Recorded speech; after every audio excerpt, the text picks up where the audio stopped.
they can put up numbers. Sergio, final 10 minutes before the game. What will it be like for you? A lot of high emotions, stretching.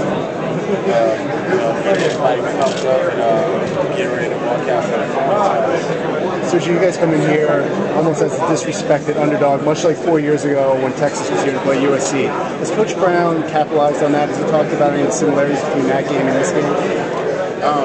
There's certain similarities, but we try to keep that 05 game in the past because that was 05. It's a totally different team.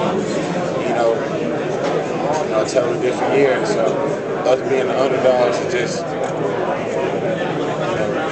normal because one team has to be the underdog in every game. So it's nothing to us. We're just ready to play. You hear a lot about the quality of football that's played in the SEC. In fact, there's many who feel that this year's SEC championship game was a real national championship game. Your thoughts on that? Maybe the thoughts that the Big 12 is not getting the respect that the SEC does when it comes to. I don't really have any comments on that because the real national championship game is getting played on Thursday. So, everybody's entitled to their opinion, but, we'll let it all hang out on Thursday and show the real national championship. Hey, Sergio, you can look back to when Coach Brown was recruiting you and what you knew about him or learned about him initially through these 5 years now. What have you learned about Coach Brown? What's been the thing that maybe surprised you about him that you didn't realize? Or is there anything about him, even off the field, that has stuck with you? When you get to meet Coach Brown, you're going to be up front. You're going to know the guy. You're going to know the guy then that you know now. He's not the type of guy that will change over time. He's going to keep being himself, and that's good. Why change when he's successful?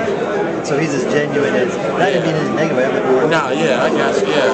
Very, very loyal, very genuine, very successful, has his teammates around his wife, and that's home right there, so, that's the type of guy he is. He wants everything to be family-oriented, and that's exactly what it is. That's how he keeps it. He does team functions, has his family with the team, things like that. Yeah. Thanks for Sergio, you feel like the bits of trouble that you got into off the field have pushed you harder on the field? I try to push myself hard on the field regardless, but I just say they made me a better person, a better decision maker, a better leader.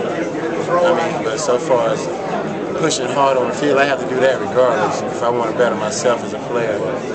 But when people come out and say, they talk about players getting in trouble, and obviously Brandon Collins, which got a whole different degree of trouble than you did, when a guy like that gets in trouble, does it kind of make you say, I need to show everybody that I should be here, and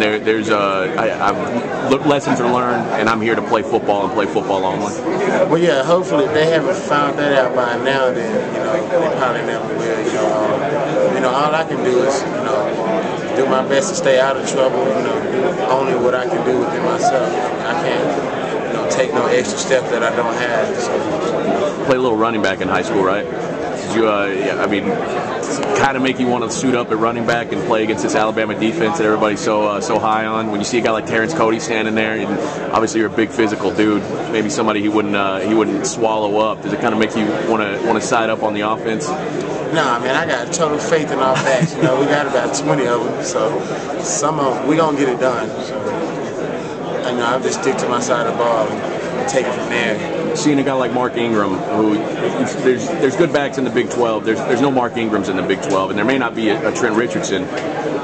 Is this a whole different kind of challenge for you guys? Maybe a guy you haven't seen a running back this good since the Fiesta Bowl last year. Is this do you as a linebacker sort of get more amped up when you're playing against a guy like this, a guy who just won a Heisman Trophy? Yeah, of course. We take pride in stopping the run as a defense, so having the best back in the nation, or the best tandem in the nation, right? You're coming into this championship game, it'll be a challenge, but we're up for it. This type of things we look for in the game. Defenses thrive. Our defense thrives on this type of game right here, so we can't wait to see it on the green grass. After seeing the Florida game, the Florida-Alabama game, and then without Carlos Dunlap, which a lot of people would say you're kind of Texas's Carlos Dunlap, they weren't able to get a real pass rush, and McElroy was kind of able to pick them apart on short passes and passes out into the flats. How important is it for you to get a pass rush, do you think, in this game? Well, first of all, I'm not Carlos Dunlap. And second of all, one player can't affect the turnout of the game.